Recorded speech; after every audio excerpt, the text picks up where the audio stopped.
What's up? This is E. Beasley.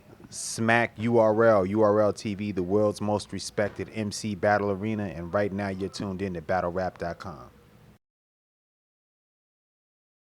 When these events pop up or these like new corporate entities come into the culture and they attempt to do it, we get a lot of flack like from like a lot of fans like, oh man, these guys are here now. It's over for URL. Goodbye, or whatever. But I think you're asking me, so I'm passionate about what I do. I still think that hands down we're number one, like in terms of handling that type of vibe. Like if you look at those events, they're structured like URL events. They have all the same talent, the same people, and they're attempting to emulate what we do. But what they don't understand is it's not just putting those MCs on stage.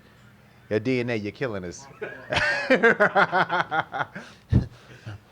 Nah, it's not just putting those MCs on stage. You know what I'm saying? There's a vibe. There's an energy that's in that room. You got Smack hosting. You got Don DeMarco there. You got, the crowd, the core, the real audience that stands around that creates and gives off that vibe and that energy that makes those events have a feel. You know what I mean? So you can't just grab two participants from a URL event, throw them on a stage with some lights, and think you're going to create the same magic. It's just something that the people are used to seeing. Even if you're not a URL fan or whatever the case may be, you have this divided, people online, but there's a certain vibe and a certain feel that you can't get from you just won't get it from anywhere but URL. I mean, you can ask any MC. It's different. It's a totally different thing. I was actually talking to DNA, Chilla Jones, and Big T, and they had just battled at Don't Flop. And they had some great matchups. Shout out to Don't Flop. And they said, man, we're going to the casino. They ran in there. They won mad money and everything. They were all hyped, right? And then while I'm on the phone with them, they're like, man, if this was a URL event, I'd have been stressed out right now. And I was like, why? He's like, well, even though I felt I won, this is Big T talking, even though I felt I won, with that it's different. Like, you got to get out of the venue. You got to go check Twitter. You got to go look online and see what the people are saying because you just don't know what happened.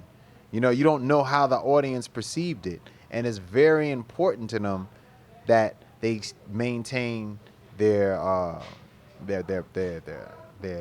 profile. You know what I mean? So it's just a different energy. So to answer your question, how do I feel that we stand alone there? I feel like they're still following our lead. You know what I mean? They can have the resources, they can have the money and everything else that comes with it, but I don't think any of them have been able to successfully emulate a URL event to date. You know what I mean? And there'll be more coming. There'll be more trying to. Someone will eventually be able to. I think people will get close, but I think people have been watching battles for so long, and being that the one thing that we have is authenticity. Like I'm not saying that we invented a cappella battling, but we were the first people to actually bring it to the masses and showcase it to the world.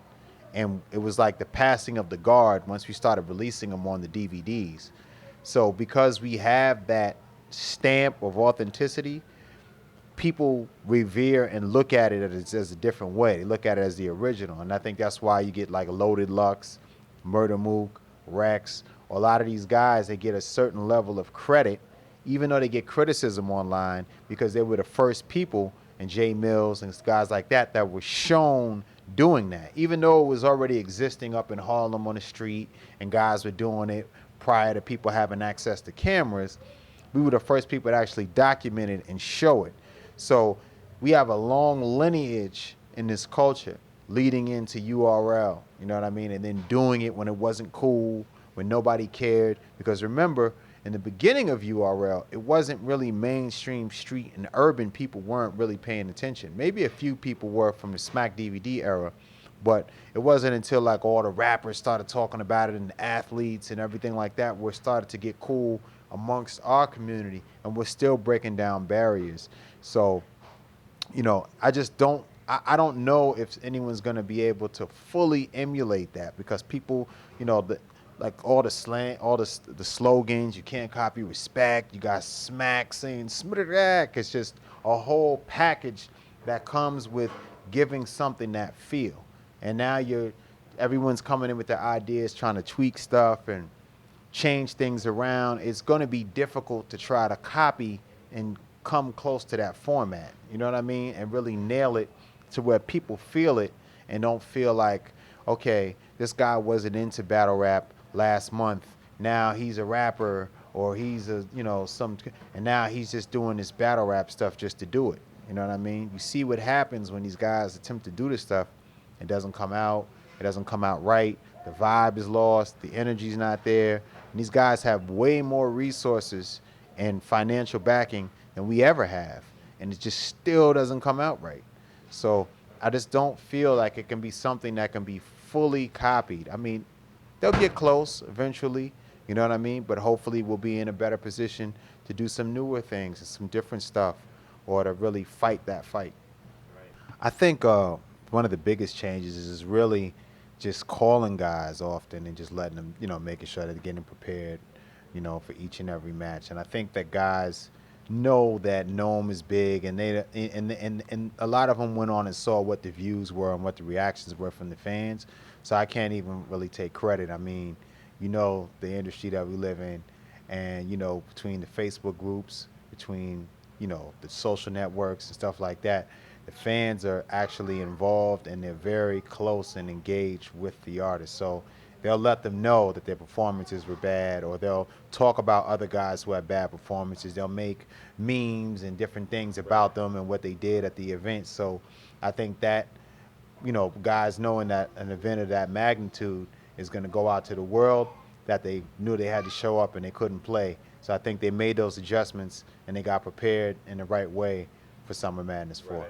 No one wants to get killed in a meme. No one wants to die in a meme. Those are memorable. Those are crazy, man. Have you seen like the stuff that these guys come up with? I mean, they throw us in them and everything. It's crazy. It's like you wake up and it's like all you can do is laugh, man. But it's just nonstop, man. Every week, every other day. And some of these guys are really talented too with the artwork. But I think more so than it just being a meme, it just shows that this is important to a lot of people, and that people actually care about our culture to make, to take their time, their precious time to make these memes up and these different, cartoons. And, there's just a ton of things that I've seen over the years that show that people are really connected to this in a real way and they really care about it. Right. Well, if I had to go off of subscribers, I'd say we probably, our YouTube fan base, I'd say at least 100,000. You know what I mean? And just in growth.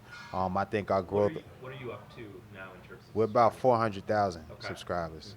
So, that just shows that, we're moving at a rapid rate.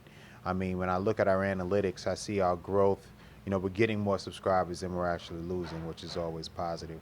But I think that URL has an audience that really you can't really quantify, because a lot of the audience is from the street.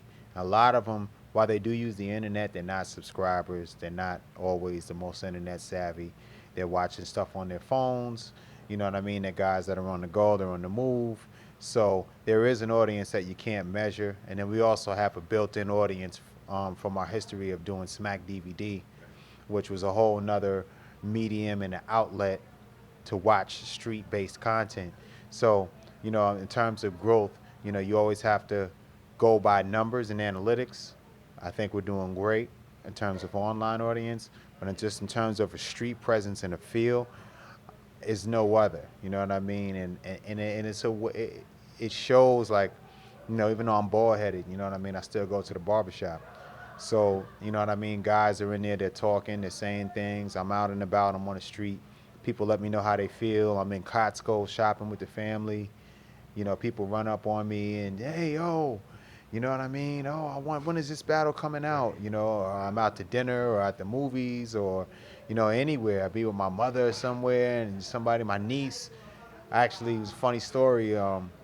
She came in to visit me from out of town, so she spent some time with me. So I'm picking her up from the bus station. and like 2 steps from getting off the bus, some guy whips around the corner in a truck with his wife. He stops his truck, jumps out. It's like, yo, I love those battles, man. And then he's like, is that your daughter? I was like, that's my niece. And he's like, yeah, your uncle, man. You know, like he's like really showing love, like really passionate about it. So, you know, when you see that kind of reaction, and I'm not really a guy that's like in the videos or on the cameras that often. You may catch a glimpse or two of me, or if I have an announcement to make, I'll be on there. But just for that, it just really shows the growth, the progress, and just the popularity of MC battle culture and URL as a movement.